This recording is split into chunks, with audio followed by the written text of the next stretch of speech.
우리 어느덧 우리 4월 마지막 주일을 보내고 있는데요. 우리 오늘은 하나님의 소견에 따라라는 제목으로 함께 말씀의 은혜를 나누고자 합니다. 예전 TV 프로그램 중에 어쩌다 어른이라고 하는 TV 프로그램이 있었습니다. 2015년도, 지금부터 한 10년 전에 시작을 해서 작년까지 방영을 했던 그런 프로그램인데요. 요즘 TV를 보면 온통 뭐 어디 여행 가는 것, 먹으러 가는 것, 이런 것이 주를 이루고 있는데, 그러한 TV 생태계에서 아주 유익한 인문학 강연을 통해서 지식의 즐거움을 주고 또 삶의 지혜를 배우게 하는 그런 아주 유익한 그런 프로그램이었습니다.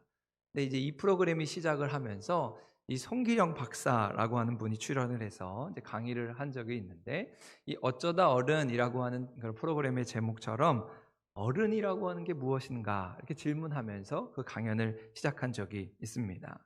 여러분은 어른이 누구라고 생각하십니까? 어른이라면 어떻게 행동해야 한다고 생각하십니까?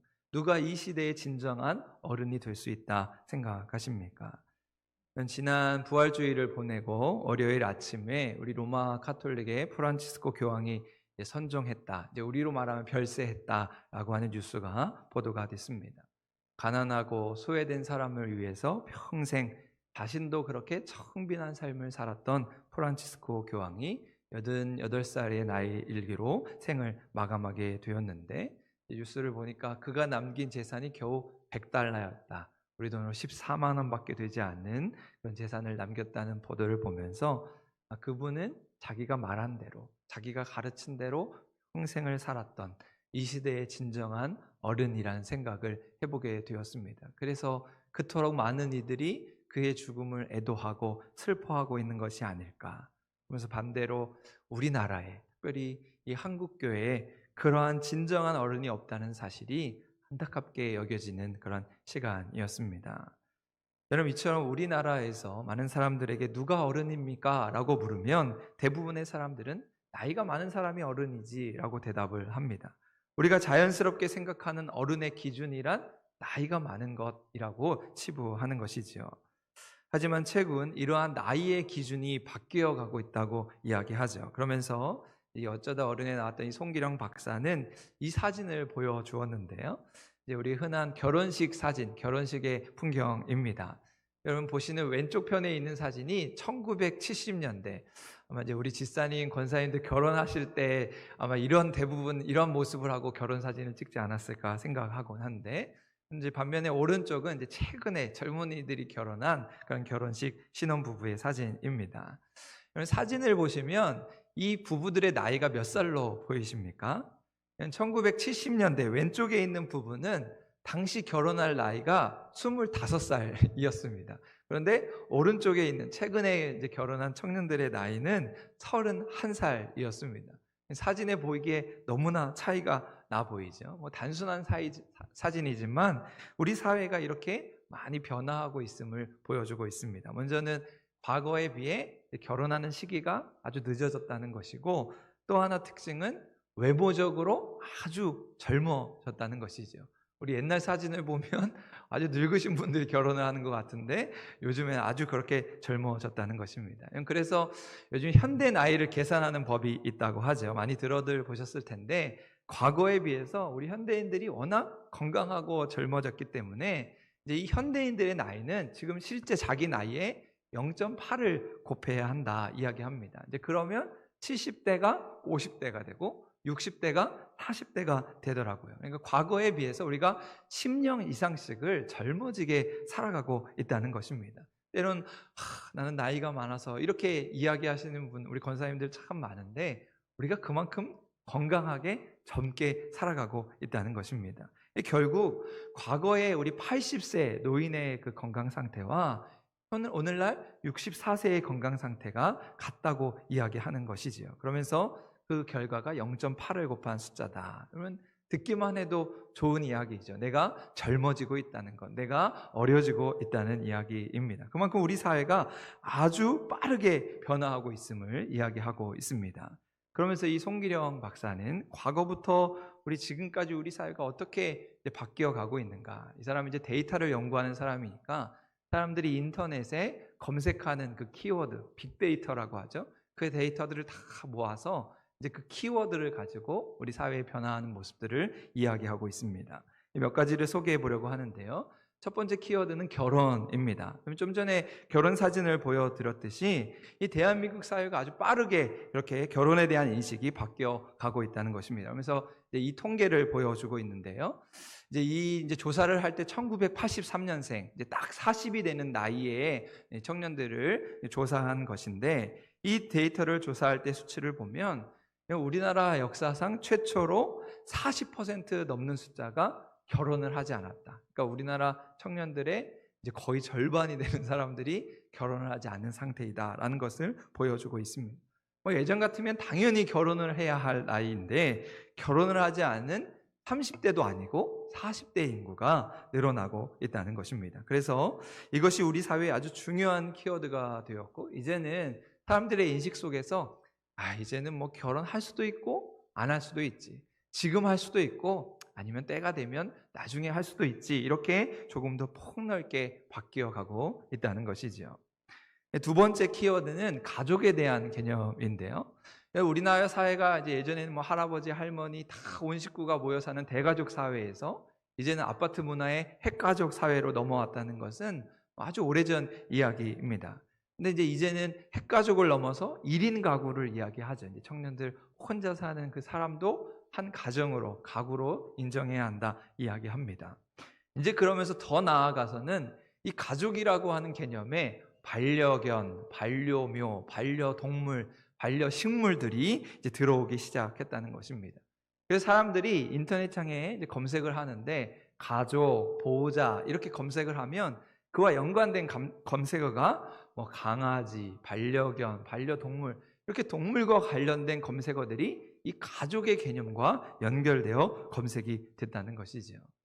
예전 같으면 아이고 말이 되나, 강아지가 어떻게 가족이 되나, 고양이가 어떻게 가족이 되나 이렇게 이야기했는데, 여러분 최근에는 뭐 리조트나 호텔에서도 가족들이 함께 가는 애견 동반 호텔들이 아주 늘어나고 있습니다.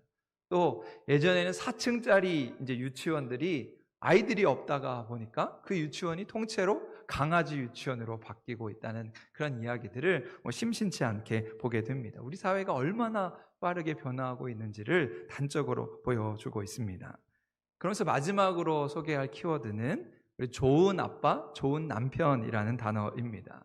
예전에는 우리 남자들이 밖에서 직장 생활하고 돈 버느라 가정에 머무는 시간이 거의 없었죠. 가정에 존재감이 없었는데, 우리가 이제 코로나 시대를 겪으면서 남자들이 가정에 머무는 시간들이 많아지다 보니까 이제는 어떻게 좋은 남편이 될 수 있을까, 좋은 아빠가 될 수 있을까, 이런 데 이슈가 관심을 끌게 됐다는 것입니다. 그래서 예전에는 좋은 아빠, 좋은 남편은 돈 잘 벌어오고 능력 있는 남자가 좋은 사람이라고 평가가 됐는데, 요즘에는 친구 같은 아빠, 요리 잘하고 집안일 잘 도와주는 남편, 또 집에서 웃음꽃 피게 재미있게 해주는 그런 남자가 인기를 얻고 있다는 것입니다. 반면에 효자 남편, 상남자, 말만 뻔지르게 하는 사람, 이런 사람들은 인기가 떨어지고 있다는 것이죠. 그래서 저는 예전에 남자로 태어난 것이 참 좋다고 생각했는데, 요즘에는 우리 남자들이 참 피곤한 시대를 살고 있다는 생각을 하게 됩니다. 여러분, 이처럼 우리 사회가 이렇게 빠르게 변화하고 있는데, 이러한 변화를 우리가 어떻게 수용할 것인가? 결국 어른이란 이러한 변화를 수용할 능력을 가진 사람이라 말하면서, 이 송기령 박사는 이제 강의의 마지막 부분에서 예전에 어른이라고 하면 나이가 들면서 당연하게 얻는 칭호처럼 여겨졌는데, 이제는 그 어른으로서의 위치와 책임을 다하기 위해서 이 변화한 시대에 성장해야 한다고 이야기하고 있습니다. 여러분, 그렇다면 이러한 시대 속에서 우리는 어쩌다 어른이 아닌, 어쩌다 그리스도인, 어쩌다 신앙인으로 살아가고 있는 것일까? 이러한 변화하는 시대 속에서 우리는 어떤 신앙인의 모습으로 살아가야 하는 것일까? 오늘 주시는 이 사사기의 말씀을 통해서 함께 묵상해 보고자 합니다. 여러분 잘 아시는 대로 이 사사기의 시대는 참다운 지도자가 없었던, 참다운 어른이 없었던 시대였습니다. 그래서 이 300년이 조금 넘는 시간 동안에 12명의 지도자, 12명의 사사들이 막 바뀌어 가게 됐습니다. 수많은 주변 나라의 침략과 전쟁이 끊임없이 일어났던 시대였지요. 그래서 춘추 전국 시대와 같이 기준도 없고 진리가 없는 무법의 시대였습니다. 하나님께 범죄하면 하나님의 심판을 받고 또 회개하면 하나님이 구원해 주시는 이런 사이클이 계속해서 반복되는 시대였습니다. 그래서 사사기 마지막 장 마지막 절에서 이렇게 평가하죠. 그때에 이스라엘의 왕이 없으므로 사람이 각기 자기 소견에 옳은 대로 행하였다. 사사기를 평가하면서 이 한 구절로 평가하고 있습니다. 그러면서 사사기가 보여주는 두 가지 특징을 이야기하죠. 먼저는 이스라엘에 왕이 없었다는 것입니다. 여러분, 그런데 진정 왕이 없었을까요? 그들에게는 영원하신 왕 하나님이 있었음에도 불구하고 그들은 하나님을 왕으로 모시지 않고 자기들이 왕이 되고자 그 자리에 앉고자 왕이 없는 시대를 살았다는 것입니다. 그래서 두 번째 나타나는 특징은 자기 소견에 옳은 대로입니다. 백성들이 자기 소견에 옳은 대로, 자기 멋대로 행했을 때 어떤 결과가 나타나는지 사사기의 말씀은 분명하게 보여주고 있습니다. 그래서 사사기는 그들의 오만함과 교만함으로 말미암아 그야말로 영적으로 혼란하고 무질서한 시대를 우리에게 비춰주고 있습니다. 그리고 그런 사사기의 말씀은 동시에 오늘날 이 시대의 모습, 오늘 우리의 모습을 비춰보는 거울과 같은 말씀이 되고 있습니다. 이 변화하는 시대에 우리는 어떻게 행할 것인가? 그런 의미에서 이 혼란한 시대를 어떻게 헤쳐나갈 것인가? 오늘 주시는 말씀, 특별히 이스라엘의 사사였던 우리 기드온의 모습을 통해서 함께 살펴보고자 합니다. 오늘과 함께 읽지는 않았지만 이 기드온의 이야기가 시작되는 말씀이 6장 1절의 말씀인데요. 이스라엘 자손이 또 여호와의 목전에 악을 행하였으므로 여호와께서 7년 동안 그들을 미디안의 손에 넘겨주시니라.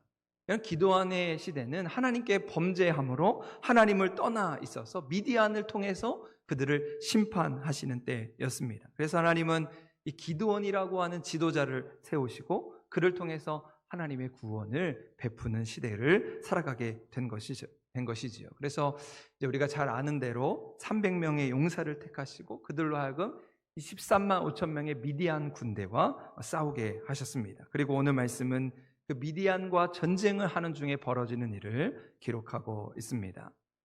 이런 기드온과 이스라엘 백성들은 하나님의 명령을 따라서 여호와의 이름을 외치면서 이 미디안 군대를 하룻밤에 습격하게 됩니다. 사람의 방법으로는 말도 안 되는 나팔과 항아리와 횃불을 들고 전쟁에 나가게 되지요. 그런데 오히려 그 일이 전화위복이 되어서 이 미디안 군대들이 큰 군대가 물려오는 줄 알고 서로 좌충우돌하면서 이 300명의 용사로 13만의 그 미디안 대군을 물리치게 됩니다. 그런데 이제 이 전투가 끝나갈 무렵에 이 에브라임 지파가 이제 본문에 등장을 하게 됩니다. 이 미디안 진영을 에워싸고 이제 그들을 막 골짜기로 몰아세우면서 이제 곧 전투가 끝나갈 때인데 에브라임 지파가 그 전쟁에 참여하게 되는 것입니다. 그리고는 그 전쟁의 마지막에 이 미디안의 장군이었던 오렙과 스렙을 죽이는 그런 전과를 올리게 됩니다. 이제 그로써 이제 그 장군이 죽게 되니까 모든 전쟁이 끝나게 되고 완전한 승리를 얻은 것처럼 보였습니다. 그런데 그 전쟁이 끝나갈 그 무렵에 에브라임 지파가 기드온을 찾아와서 자기들의 불만을 쏟아내게 됩니다. 그것이 오늘 우리가 읽은 본문 8장 1절의 말씀인데요. 우리 화면을 보시고 한번 같이 읽도록 하겠습니다. 시작. 에브라임 사람들이 기드온에게 이르되 내가 미드안과 싸우러 갈 때에 우리를 부르지 아니하였으니 우리를 이같이 대접함은 어찌 됨이냐 하고 그와 크게 다투는지라. 그럼 지금 에브라임 지파가 하는 말이 무엇입니까? 기드온과 이스라엘 군대들이 미디안과 싸우러 갈 때에 왜 자기들을 안 불렀냐 하는 것이지요. 그리고는 그 불만을 기드온에게 쏟아내면서 지금 다투고 있는 것입니다. 미디안이라고 하는 그 거대한 적과 싸우는 동안 그만 이 이스라엘 내부에서 분열하며 갈등하고 있었던 것이죠. 그 불평과 불만이라고 하는 분열의 씨앗이 그 안에서 움트고 있었던 것입니다. 무엇을 하든지 투덜대고 불평하면서 문제를 일으키게 된 것이지요. 제가 어렸을 적 초등학교 때를 떠오르면 이렇게 이제 화창한 날씨가 좋을 때에 봄에는 봄운동회, 가을에는 가을 체육대회 이렇게 좋은 기억이 있습니다. 잘 아시죠? 이제 천군과 백군으로 나누어서 경기하고 응원하고 맛있는 것도 먹으면서 이제 운동회를 했던 기억이 있습니다. 근데 이제 그 중에서 제가 6학년 때에 차전놀이라고 하는 것을 하게 됐는데, 그때 당시에 제가 천군의 대표로 참여를 해서 아주 특별한 기억으로 자리 잡고 있습니다. 제가 예전에 찍었던 사진인데요. 아주 애띤 모습 보이시죠? 저기 차전 위에 천군 옷을 입고 서 있는 게 저입니다. 네, 그래서 아주 재밌는 기억으로 남아 있는데, 여러분 차전놀이를 잘 아시죠? 서로 다른 두 팀이 이제 힘을 합쳐서 이 차전을 콱 하고 이제 들어 올린 다음에 이제 그 다음부터 서로의 차전을 밀거나 누르거나 해서 상대편 차전이 땅에 닿으면 이제 지게 되는 그런 경기입니다. 근데 저희도 이제 운동회를 준비하면서 선생님들이 이제 지도를 해서 천군과 백군으로 나누고, 이제 이게 차전을 들어오는 일이 쉽지 않거든요. 더구나 아이들이 한다는 게 쉽지 않으니까 한 달 내내 준비하고 연습해서 이제 운동회 날 서로 맞붙게 되었습니다. 근데 1차전에서 시작하자마자 우리 천군이 패배하고 말았습니다. 이 백군 팀이 작전을 잘 짜서, 그 당시에 백군이 힘이 좋은 애들이 있었거든요. 근데 시작하자마자 우리 차전을 콱 누르는 바람에 우리가 뭐 힘도 못 쓰고 1차전에서 지고 말았습니다. 그래서 이제 2차전 할 때는 우리 천군끼리 우리가 이번에는 힘으로 밀어붙이자 작전을 세우면서 그렇게 다시 맞붙게 되었습니다. 그리고 2차전을 시작했는데 이번에는 뭐 밀리지 않고 막 대등하게 막 서로 이렇게 시작을 했습니다. 그래서 힘을 다해서 막 서로 막 밀어붙이는 상황이었는데, 그때 갑자기 5학년 후배 하나가 이 차전을 들고 막 밀어붙여야 되는데 자기가 옆으로 튀어나가더니 막 경기를 보면서 막 이래라 저래라 막 잔소리를 하는 것입니다. 아니 6학년 형들이 당시에 이제 상투를 흉내낸다고 스타킹을 이렇게 뒤집어 쓰고 있었거든요. 막 땀을 흘리면서 막 힘을 쓰고 있는데 5학년 동생 하나가 경기를 하지 않고 힘을 쓰지 않고 옆에 빠져서 막 이래라 저래라 하니까 6학년 형들이 화가 난 것이죠. 그리고는 결국 저희 팀이 2차전에서도 지고 말았습니다. 그러면서 이 5학년 하나가 경기가 끝나고 얼마나 불평하는지, 대표가 잘못해서 그렇다, 힘을 안 써서 그렇다, 뭐 이래서 졌고 저래서 졌고 막 투덜을 대고 있었습니다. 이제 그 모습을 보면서 제가 얼마나 화가 났는지, 근데 저만이 아니라 6학년 형들이 화가 나서 그 5학년 후배를 데리고 가서 막 혼내켰던 그런 기억이 있습니다. 자기 마음대로 그 불평하는 한 사람 때문에 서로 다투게 되고 경기에서 지게 되는 그런 모습을 보게 된 것이죠. 오늘 말씀에 보면 에브라임 지파가 딱 그 모습입니다. 투덜대고 불평하면서 시비를 걸고 있는 것이, 정말 말도 안 되는 시비를 걸면서 전쟁할 때는 빠져 있다가 이 전쟁을 하고 이기고 나니까 그때서야 왜 처음부터 우리를 부르지 않았느냐 이야기하면서 대가는 치르지 않고 그저 영광만을 누리려고 하는 심보를 가지면서 공동체를 흔들고 있는 것이지요. 당시에 이스라엘이 미디안과 전쟁을 한다는 이야기는 국가적인 뉴스였습니다. 에브라임이 몰랐을 리가 없는 것이죠. 근데 처음에는 조용히 있다가 하나님의 도우심으로 큰 승리를 얻게 되니까 은근슬쩍 그 영광에 참여하려고 한 것입니다. 희생이 요구될 때, 전쟁이 막 치열하게 벌어질 때는 이 핑계 저 핑계 되며 빠져 있다가 이제 승리를 하고 열매를 얻으려고 하니까 나도 거기에 껴주소라고 참견을 하고 있는 것이지요. 여러분, 오늘날 교회도 마찬가지입니다. 수고하지 않고 봉사하지 않고 대접만 받으려 해서는 교회가 결코 성장할 수 없는 것이지. 내가 은혜 받은 만큼, 내가 축복받은 만큼 하나님의 일을 위해서 모두가 한 마음으로 수고할 때, 헌신할 때 교회는 더불어 성장하는 은혜를 누리게 됩니다. 그렇게 주님께서 오늘도 주의 몸된 교회를 위해 헌신된 자를 찾으실 때 우리는 두 손, 두 발 걷어붙이고 하나님의 일에 적극적으로 동참하는 하나님의 사람 될 수 있기를 간절히 소망합니다. 그러면서 오늘 말씀에 보면 이러한 에브라임 지파의 행동에 대해서 대처하고 있는 기드온의 모습을 말씀하고 있습니다. 그것이 8장 이어지는 2절의 말씀인데요. 우리 2절 말씀도 화면을 보시고 같이 한번 읽겠습니다. 시작. 기드온이 그들에게 이르되 내가 이제 행한 일이 너희가 한 것에 비교되겠느냐. 에브라임의 끝물 포도가 아비에셀의 포도보다 낫지 아니하냐. 여러분, 지금 불평하고 불만하고 시비를 걸고 있는 그 에브라임 지파의 모습을 보면서 여러분, 기드온의 마음이 어떠했을까? 아니 입이 쏙 들어가게 한마디 해주고 싶은 그런 마음이 들지 않았겠습니까? 그런데 오히려 기드온은 그 에브라임 지파의 말을 들어주고 그들을 인정해 주고 있습니다.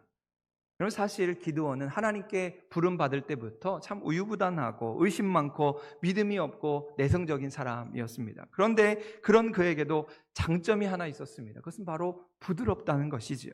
싸우고자 나서는 그 에브라임 지파를 향해서 당신네 제일 나쁜 포도가 우리네 제일 좋은 포도보다도 낫지 아니하냐. 우리가 한 것은 아무것도 아니고 당신네가 제일 잘했다. 당신네가 최고다. 그들을 인정해 주고 있습니다. 그랬더니 3절 뒷부분 말씀에 그제서야 에브라임의 노여움이 풀렸다 이야기하고 있습니다.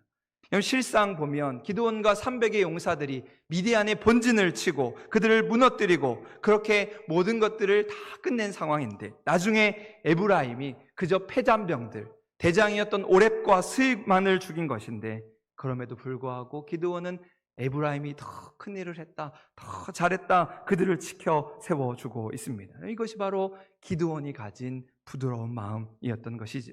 상대방을 인정하면서 오히려 자기를 낮추는 것, 그것이 바로 부드러운 마음인 것입니다. 부드럽게 상대방의 자존심을 세워주고 오히려 자기를 낮추는 것이지요. 오늘 우리도 이러한 부드러운 마음과 너그러운 마음을 가지고 나를 높이는 것이 아니라 다른 이들을 인정하고 칭찬하면서 아름다운 공동체를 세워가는 하나님의 사람 될 수 있기를 소망합니다. 그래서 우리도 기드온과 300의 용사들처럼 승리하는 삶을 살아가야 하는 것이죠. 오늘 말씀에 보면 기드온과 그의 군대가 미디안 진영을 향해 돌진하는 모습을 우리 앞부분인 7장 20절에서 이야기합니다. 우리 화면을 보시고 같이 한번 읽겠습니다. 시작. 세대가 나팔을 불며 항아리를 부수고 왼손에 횃불을 들고 오른손에 나팔을 들어 불며 외쳐 이르되 여호와와 기드온의 칼이다 하고 13만이 넘는 미디안 군대를 상대로 300명의 용사를 데리고 간 것도 참 기가 막힌데 여러분, 전쟁을 하면서 창과 검과 활이 아닌 나팔을 들고 항아리를 들고 횃불을 들었다는 것은 도저히 이해가 되지 않는 행동이었습니다. 하지만 기드온은 꿈에서 일어나라, 하나님께서 이스라엘을 저들의 손에 넘겨주셨다라고 이야기하면서 믿음으로 순종하며 나아가게 됩니다. 그래서 300명의 용사를 100명씩 세 굽으로 나누고 그들의 양손에 나팔과 항아리를 들게 했습니다. 그리고 그 항아리 안에는 횃불을 감추고 여호와와 기드온의 칼이다 큰 소리로 외치며 미디안 진영으로 들어가게 되지요. 도저히 전쟁의 전략이라고 보이지 않는 방법을 가지고 미디안 진영을 향해 돌진하게 됩니다. 그런데 그때 어떻게 됩니까? 기습으로 쳐들어갔을 때 미디안 군인들이 정신을 못 차리게 되고 겁에 질려 도망하게 되고 또 자기들끼리 서로 찔러 죽이는 일들이 일어나게 됩니다. 사람의 방법과 기준이 아닌 그저 하나님의 말씀을 따라 하나님의 소견을 따라 행했을 때 바로 그 자리에서 하나님이 일하시는 것이죠. 겸손하게 하나님을 의지하고 구원이 사람의 많고 적음에 달려있지 않고 오직 하나님의 능력에 달려있음을 보여주는 사건이 된 것입니다. 사무엘상 17장 말씀에 보면 너무도 유명한 다윗과 골리앗 이야기가 소개되지요. 다윗이 아버지 이새의 심부름으로 형들이 싸우고 있는 블레셋과 싸우고 있는 그 전쟁터에 가게 됩니다. 그런데 거기에서 이스라엘의 하나님을 욕되게 하고 이스라엘의 군대를 모욕하는 큰 거인 골리앗을 만나게 되지요. 다른 사람들은 무서워서 벌벌 떨고 있는데 다윗은 그 거인 골리앗이 보인 것이 아니고 하나님을 모욕하는, 하나님을 욕하는 그 말이 다윗의 귀에 들리게 되었습니다. 그래서 다윗은 내가 저 블레셋 거인을 죽이겠다, 블레셋 사람을 죽이겠다 이야기하면서 씩씩하게 전쟁터로 나가려고 합니다. 그런데 그때 큰형 엘리압이 그를 말리면서 다윗을 꾸짖으면서 내가 전쟁을 구경하러 왔도다 책망하고 있습니다. 아버지 심부름 왔으면 심부름이나 하고 빨리 돌아가라. 너 지금 싸움 구경하고 있느냐? 쓸데없는 짓 하지 말고 빨리 집에나 가라 이야기하는 것이지. 그때 다윗의 마음이 얼마나 속상했을까? 얼마나 섭섭했을까? 또 그 골리앗을 보면서 얼마나 화가 났을까? 그런데 다윗은 형 엘리압이 그런 이야기 한다고 엘리압과 싸우지 않았습니다. 만약에 다윗이 그 자리에서 형 엘리압과 싸웠다면 다윗은 결코 골리앗과 싸울 수 없었을 것입니다. 오히려 다윗은 생명을 걸고 만군의 여호와의 이름, 이스라엘 군대의 하나님의 이름으로 골리앗을 향해 나아가게 되지요. 그리고 그 이름을 의지하여 거인 골리앗을 물리치게 됩니다. 다윗이 싸울 대상은 형 엘리압이 아니라 저 고인 골리앗임을 깨닫게 된 것이죠. 여러분, 이처럼 악한 마귀는 우리가 중요한 싸움을 앞두고 있을 때 우리에게 엘리압이나 에브라임 지파와 같은 자들을 보내게 됩니다. 그들은 불평하고 불만하면서 우리의 마음을 흔들어 놓고 우리를 넘어지게 하는 자들입니다. 하지만 오늘 말씀의 기드온처럼 우리는 부드러운 마음, 너그러운 마음을 가지고 조금 더 많은 사람들을 포용하고 이해하고 격려하면서 사람의 기준과 방법이 아닌 나팔과 항아리와 횃불이라는 그 하나님의 인도하심을 따라 말씀에 순종함으로 승리를 거두는 우리 모두가 될 수 있기를 소망합니다. 각각 자기 소견에 옳은 대로 행하였다가 멸망의 길을 갔던 그 사사시대의 백성들이 아니라 오직 말씀으로 우리를 기질하듯이 우리의 마음을 다스리고 하나님이 원하시고 기뻐하시는 뜻을 쫓아서 기적을 경험하며 승리를 경험하며 세상 속에서 다윗처럼 만군의 여호와의 이름을 선포하면서 빠르게 변화하는 세상 속에서 우리의 믿음이 흔들리지 않고 오직 우리는 신앙의 어른, 믿음의 어른으로서 하나님의 말씀과 하나님의 기준과 하나님의 소견을 따라 살아갈 수 있는 우리 모든 한사랑교회 믿음의 식구 될 수 있기를 주님의 이름으로 간절히 축원합니다.